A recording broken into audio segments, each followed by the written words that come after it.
사실 농촌 봉사 선교를 이렇게 온다고 하셨을 때에, 그리고 오늘이 수요일인데 수요 예배 참석하신다고 하셨기에 제가 고민을 많이 했습니다. 이거 농촌 봉사 선교 활동하러 오셨는데 특별히 말씀을 준비해야 될까? 그 사역에 대해서 특별히 얘기를 하고 축복을 해야 될까?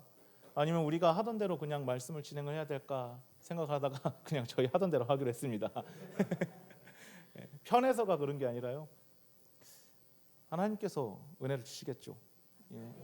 우리 문제이죠.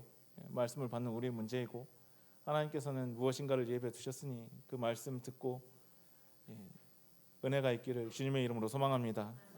힘을 얻기를 소망합니다. 오늘 참 애매하게도요, 교회에서 설교할 때 굳이 많이 얘기 안 하는 이야기를 오늘 성경 안에서 기록을 하고 있어요. 유월절 얘기를 하고 있어요. 이 유월절 규례를 주면서 그것도 한번 얘기하신 후에 다시 얘기하는 상황인데, 어떤 상황이냐면요, 이제 10번째 재앙이에요. 우리 출애굽 이야기 말씀 우리가 나누고 있거든요. 지금 10번째 재앙의 이야기 가운데에서 또 이 유월절 규례에 대해서 재언급하시는 하나님의 말씀을 우리가 바라보는 겁니다. 이러니까 얼마나 생소합니까? 선교하고. 그렇죠? 그런데 이 말씀이 우리에게 주는 도전, 그리고 오늘 우리에게 말씀이 우리에게 주는 메시지는 이런 거예요. 하나님께서 그 누군가를 백성을 삼으실까? 누구를 백성으로 삼으실까? 그리고 구원받은 백성은 어떻게 살아가야 할까? 이 이야기하는 겁니다. 오늘 말씀을 통하여서 우리가 하나님께서 우리에게 베풀어 주신 은혜를 다시 한번 생각해 보시기 바랍니다. 그리고 하나님께 구원받은 백성의 삶이 어떤 삶인지, 그리고 내가 어떻게 살아가야 할지 함께 살펴보면서 은혜를 나누기를 소망합니다. 오늘 우리가 첫 번째로 바라볼 것은요, 이것입니다. 같이 읽어보도록 하겠습니다. 하나님의 백성은 하나님의 언약 안으로 부르심을 받은 사람입니다. 아멘. 아까도 말씀드렸지만 하나님께서 유월절 규례를 다시 한번 말씀을 해주시고 있어요. 오늘 본문 말씀 중에 43절 말씀을 다 같이 다시 한번 읽어보도록 하겠습니다. 여호와께서 모세와 아론에게 이르시되 유월절 규례는 이러하니라. 이방 사람은 먹지 못할 것이나. 아멘. 이 말씀을 읽으면 한 가지 궁금점이 생기고 질문이 생기는데, 왜 하나님께서는 이방 사람에게 유월절을 먹지 못한다라고 이야기를 하십니까? 왜 이방 사람들은 유월절을 먹지 못할 것이라 라고 하나님께서 말씀을 하시냐 이거예요. 하나님께서 이방 사람들이라고 차별하는 것입니까? 하나님께서 이방 사람들은 구원받을 자격이 없다라고 말하는 것입니까? 그런데 말씀을 읽어보면요, 그게 아니라는 것을 우리가 알 수가 있습니다. 전혀 달라요. 어떤 이야기를 하시는 거냐? 이를 이해하기 위해서는 유월절을 먹는다에 대한 이야기를 우리가 좀 이해를 해야 될 것 같아요. 유월절을 어떻게 먹습니까? 유월절 규례 안에 어떻게 먹고 하라는 것은 있지만 유월절을 먹는다라는 것이 무엇이겠냐라는 거예요. 유월절이 그냥 단순히 음식 먹는 절기입니까? 그건 아니었다라는 거예요.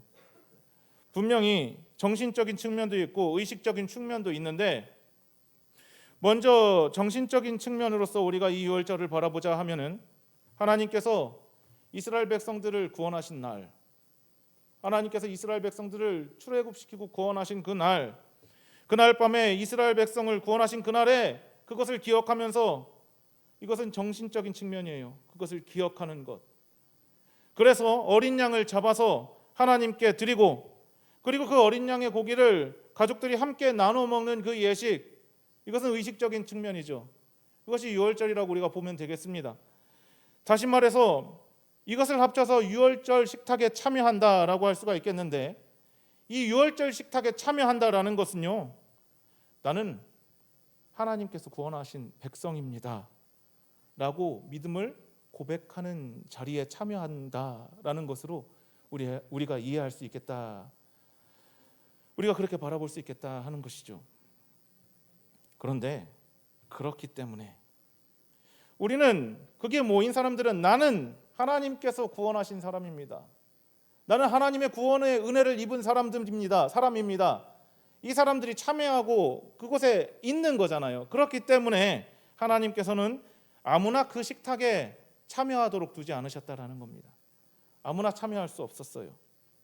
구원의 은혜를 믿지도 아니하고 하나님의 언약도 믿지 아니하는 사람이 그 식탁에 앉는 것은 유월절의 의미와 맞지 않는다. 그리고 이어지는 말씀을 보면은 하나님의 마음이 더욱 분명하게 드러납니다. 48절의 말씀을 보면은 이러한 말씀이 있는데 이 말씀도 같이 읽어보도록 하겠습니다. 너희와 함께 거류하는 타국인이 여호와의 유월절을 지키고자 하거든 그 모든 남자는 할례를 받은 후에야 가까이하여 지킬지니 곧 그는 본토인과 같이 될 것이나 할례 받지 못한 자는 먹지 못할 것이니라. 아멘. 하나님께서 유월절 식탁에 참여할 수 없는 사람, 유월절을 먹지 못할 사람들 조건을 이방인이니까 안 돼 라고 하신 겁니까? 오늘 말씀을 보니까 그렇지 않다예요. 이방인이라서 안 되는 것이 아니에요. 이방인이니까 안 되는 것이 아니에요. 오히려 이방인이더라도 하나님 믿고 하나님 백성 되기를 원한다면 할례를 받고 하나님 안으로, 하나님의 언약 안으로 들어와라. 초대예요. 초대입니다. 그래서 본토인과 똑같이 유월절에 참여할 수 있다라고 말씀을 하시는 거예요. 하나님께서 열어두셨어요. 누구든지 믿고자 한다면. 이처럼 하나님은 사람을 차별하시거나 사람을 출신과 성분에 따라서 밀어내시는 하나님이 아니시라는 거예요. 오히려 하나님께서는 모든 이들을 믿고자 한다면 하나님의 백성으로 초대하시는 인자와 자비의 하나님이시다라는 것을 우리가 말씀을 통하여서 바라볼 수가 있는 것입니다. 그런데 할례는 왜 요구를 하셨냐 이거예요. 그냥 오면 되지. 믿고자 하면 그냥 오면 되고 그냥 유월절 자리에 참여하면 되고 그러면 되지. 왜 또 할례까지 귀찮게 아프게 그렇게 요구를 하셨냐라는 겁니다. 차별하기 위해 하셨을까요? 아니요. 이미 그렇지 않다라는 것은 오늘 좀 전에 우리가 말씀을 통하여 알 수가 있었어요. 하나님께서는 할례를 요구하신 것은 하나님의 백성이 되는 것이 얼마나 귀한 일인지, 하나님께 구원받는 일이 얼마나 귀한 일인지 가르쳐주고 계신 거예요. 당시에 성인이 할례를 받는다라고 생각을 해봅시다. 이 일이 쉬운 일이었겠습니까? 절대 쉬운 일이 아니에요. 창세기에서는요, 디나의 강간 사건 이후에 이 디나를 결혼시켜서 디나와 혼인해가지고 자기의 아내 삼으려고 하는 그 사람들에 대하여서 이 사람들 죽이려고 마음 먹었었잖아요. 예? 오빠들이. 그리고서 요구한 게 뭡니까? 할례 받으라고 했잖아요. 할례 받으라고 하고서나 그날 밤에 할례를 받은 다음에 어떻게 하였어요? 그 사람들 다 죽였어요. 할례 받으면은요 몸이 성치 못해요. 아파요. 지금이야 마취도 있고 뭐도 있고 다 하는데 그때는 그게 아니잖아요. 성인이잖아요. 예. 할례 받는다는 거 결코 쉬운 일이 아니에요. 육체적인 아픔도 감수를 해야 되고 이전의 삶은 이제는 뒤로 하고 하나님과 언약을 맺겠다는 이 결단도 내 안에 바로 서야 되고 필요해요. 그런데 이 어려운 일, 이 모든 것을 감당하고도 하나님 백성이 되는 것은 충분한 가치가 있었기 때문에 이에 참여하는 이들이 있었다라는 거예요. 그리고 애굽의 종으로 살아가는 것보다 하나님 백성으로 살아가는 것이 비교할 수 없는 큰 은혜라는 것을 안 사람들도 있었다라는 거예요. 그래서 오늘 본문 말씀은 아니지만 성경 안에서 보면은 이스라엘 백성들이 출애굽할 때요 각종 잡족이 따라왔다 그랬어요. 지금 잡족이라고 하기는 좀 그런데 쉽게 말하자면 이방인이라고 생각하시면 됩니다. 이스라엘 백성이 아닌. 그리고 또 애굽에서 압제당하고 있는 다른 이들이라고 생각하시면 되겠습니다. 그 사람들도 그걸 알고 따로 나오는 거죠. 하여튼 애굽의 종으로 살아가는 것보다 하나님의 백성으로 살아가는 것, 내 육체적인 고통과 그리고 여러 가지 손해를 보더라도 그렇게 살아가는 것이 비교할 수 없는 은혜라는 것을 오늘 성경은 얘기를 하고 있는 겁니다. 오늘 우리도 마찬가지입니다. 여러분, 예수님을 믿는다라는 것이 쉬운 일입니까? 우리 선교팀 가운데서는 휴가 쓰고 오신 분들도 계실 거예요. 그리고 지금 교회에서 일과를 끝내고 예배를 드려야 하는 자리에서 섬기시는 분들도 계실 거예요. 그리고 알지는 못하지만 가정 가운데 무슨 일이 있는 분도 있을 수도 있어요. 내 몸이 지금 성치 않으신 분들도 있을 수도 있어요. 그런데 어떻게 합니까? 포기하고 손해를 보더라도 또 정직을 선택을 하면서 맡겨진 이 자리로 나아온 것이 아니겠습니까? 다 알 수 없지만 그 모든 사정을 뒤로 하고 이 자리로 나아온 것이겠죠. 주님 믿는 것 때문에 내가 모든 것들을 포기해야 될 때가 있고, 그리고 내 유익을 버려야 될 때도 있고, 그리고 손해를 보더라도 정직을 선택해야 될 때도 있습니다. 믿음 때문에 세상의 사람들과 다른 선택을 해야 되는 순간이 종종 있다라는 것입니다. 신앙 지킨다라는 것은요, 때로는 불편하고 때로는 희생을 요구합니다. 그렇다면 왜 우리는 그 길을 선택을 합니까? 세상에 편한 길 있고 세상이 이야기하는 유익한 길들이 있는데 왜 우리는 그런 길을 선택하고 또 그런 길을 선택해야만 합니까? 구원이 그 모든 것보다 훨씬 가치 있기 때문입니다. 주님이 그 모든 것보다 훨씬 귀하기 때문입니다. 그래서 우리가 이 길을 선택하는 것 아니겠습니까? 예수님께서도 말씀을 하셨어요. 마태복음 13장 44절부터 46절까지의 말씀을 보면은 이런 비유를 드셨어요. 우리가 같이 읽어보도록 하겠습니다. 천국은 마치 밭에 감추인 보화 같으니 사람이 이를 발견한 후 숨겨두고 기뻐하며 돌아가서 자기의 소유를 다 팔아 그 밭을 사느니라. 또 천국은 마치 좋은 진주를 구하는 장사와 같으니 극히 값진 진주 하나를 발견함에 가서 자기의 소유를 다 팔아 그 진주를 사느니라. 아멘. 값진 진주를 얻기 위하여서 모든 것을 내어놓는 것은 손해가 아니라는 거죠. 그게 가장 지혜로운 일이라는 것입니다. 지혜로운 대처라는 것입니다.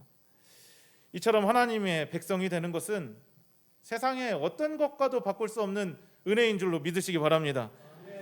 하나님께서는 구원의 문을 항상 열어두셨어요. 구원의 문을 항상 열어두셨고, 출애굽기 아까도 말씀드렸지만 12장 38절에 보면은 이런 말씀이 기록되어져 있는데, 수많은 잡족과 양과 소와 심히 많은 가축이 그들과 함께 하였다라고 증언을 해요. 여기 당시 이방인 중에서도 할례의 아픔, 또 다른 손해를 감수하고서도 하나님 언약 안으로 들어오기를 원했던 이들이 분명히 있었다라는 거예요. 이방인이라도 내 눈앞에 있는 이 구원이 내 인생의 절대적인 것이고 이 구원이 나에게 찾아온 기회이다, 이것을 분명히 알았다라는 거예요. 여러분, 그렇다면 우리는 어떻습니까? 여러분은 어떠십니까? 혹시 내가 믿음 때문에 받는 손해가, 그 믿음 때문에 받는 작은 불편함이 나에게 마이너스, 나에게 손해라고 생각을 하십니까? 여러분, 하나님의 그 백성이 되는 것보다 더 귀한 것은 없습니다. 그러므로 세상의 편안함보다 하나님의 은혜를 더 귀하게 여기시고 하나님의 자녀라는 그 정체성을 끝까지 붙들고 살아가시는 저와 여러분 되시기를 주님의 이름으로 소망합니다. 두 번째로는요, 같이 읽어보도록 하겠습니다. 하나님의 백성은 말씀을 신뢰하며 살아갑니다. 아멘. 제가 얼마 전이 아니죠. 시온이가 나오기 전에 건강검진을 하러 갔어요. 건강검진을 하러 갔는데, 아니 갔더니만 제가 입원 후에 간 거잖아요. 입원 후에 퇴원하고서나 간 거잖아요. 갔더니 뭘 쓰라는 거예요. 그래가지고 나 대정내시경, 위내시경 받으러 왔는데 뭐 이렇게 쓰라고 하냐고.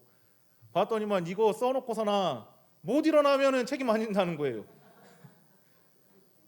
제가 평소 같았으면은 못 가 있고 못 일어나겠어, 힘으로라도 일어나지라고 생각을 했을 텐데, 난 정신력이 있으니까 못 일어날 일은 없어.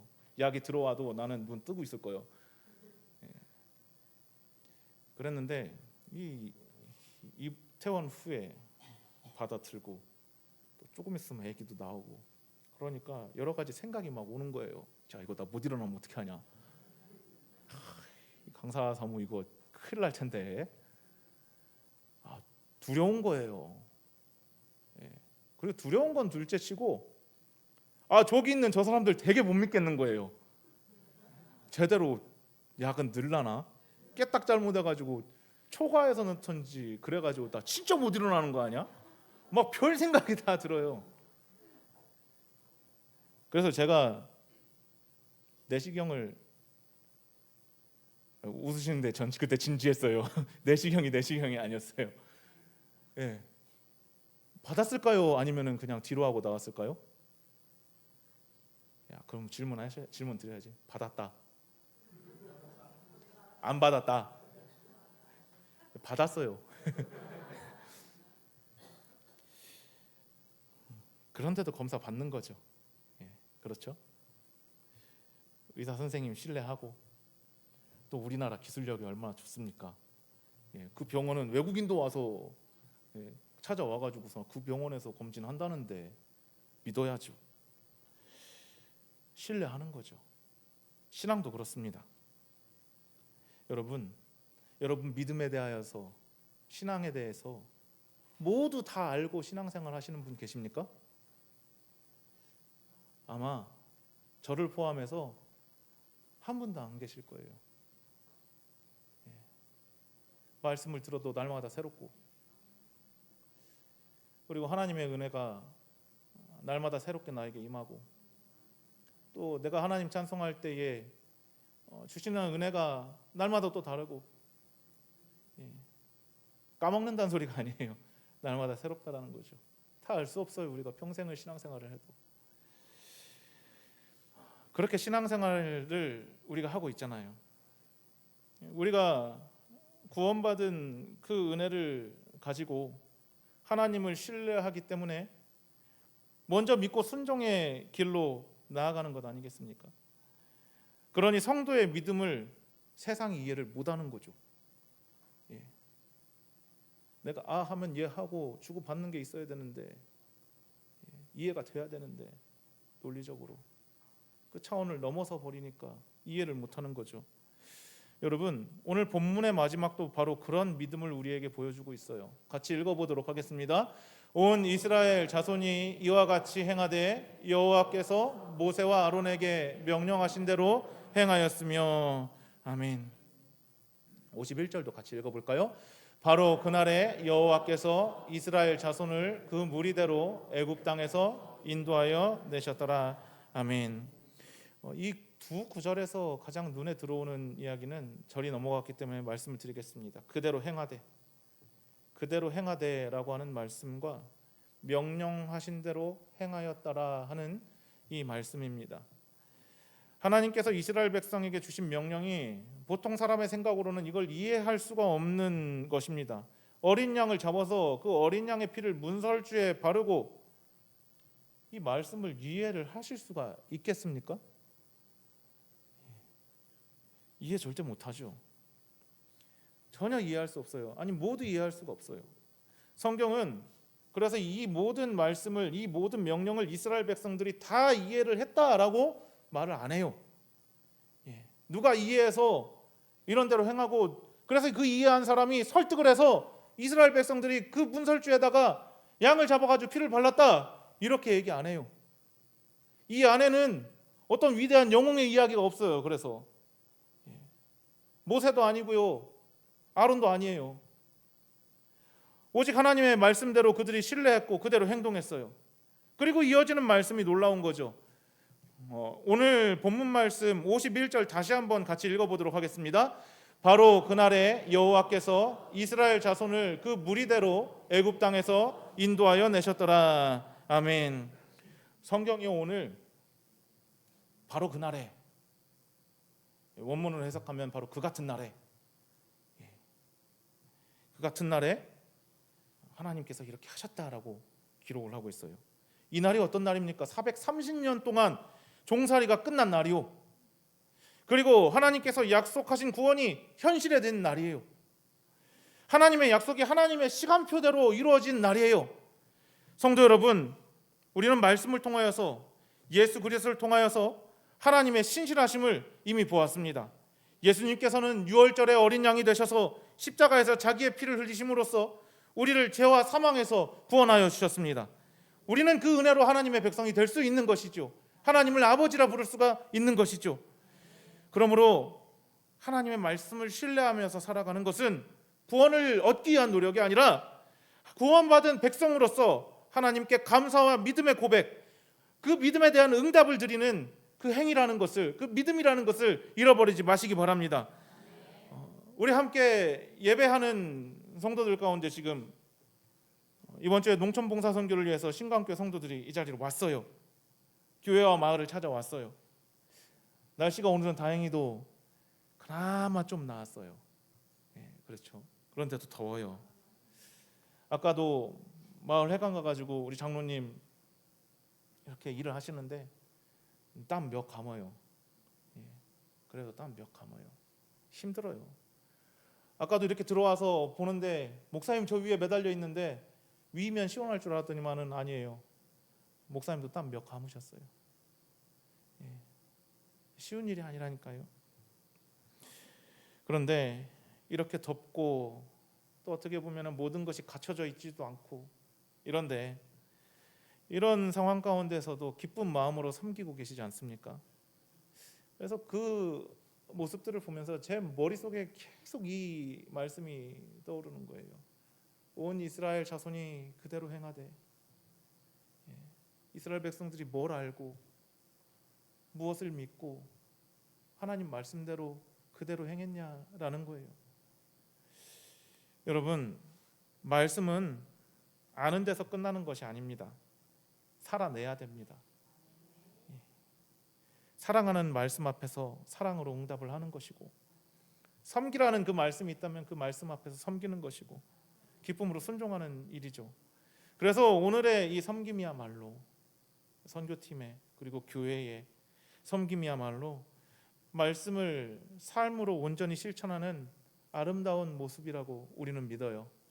마치 오늘 성경에서 온 이스라엘 자손이 그대로 행하되 하였던 것처럼 하나님의 구원의 은혜가, 그리고 하나님이 주시는 그 값진 복들이, 그리고 하늘에 신령한 것들이 이 교회와 그리고 우리 신광교회 모든 선교팀과 그리고 그 신광교회 안에도 충만하게 임할 줄로 믿습니다.